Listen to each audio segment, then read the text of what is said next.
Hi guys, this is Andrew Bowles. Welcome to my news channel.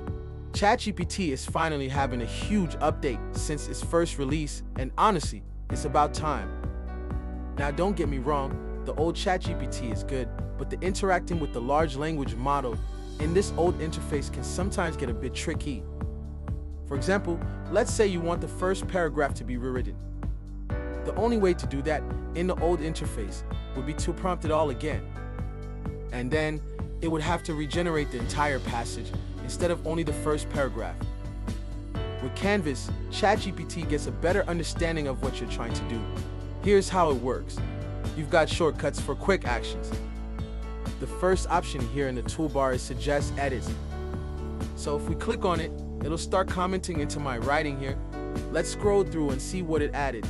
The highlighted sections are the comments. So if I click into here, it's going to give me different suggestions to improve my writing. Let's say you want to shorten or expand your document. Right above Suggest Edits, I can click on this next option up here called Adjust the Length. You can adjust the length of your document by dragging the slider. If you want your passage to be readable for all ages, the next tip is change reading level. You can drag it all the way up to graduate school or go all the way down to a kindergarten reading level. Now let's go ahead and turn this into a children's book. It'll simplify the text automatically. Since it's a children's book now, I think it's appropriate to add emojis. So I'm just gonna go up to the top here and add emojis for extra emphasis and color.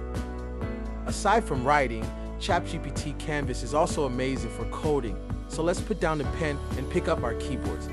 You just have to type in your prompt, and rather than writing, the new ChatGPT Canvas coded everything for us. It makes coding easier than it ever was. It has a new comment feature, which automatically adds more relevant comments to explain the code and improve readability. You can also add logs to your codes, insert print statements to assist with debugging and tracking execution. Now, what if there are some bugs in our codes? Finding them one by one can be really frustrating. With just a simple click on Fix Bugs, Canvas detects and rewrites problematic code to resolve errors. And that's it for this video. This Week in AI has been serious. Don't forget to subscribe my newsletter to get a free PDF guide on ChatGPT. Link is in the description. I'll see you next time.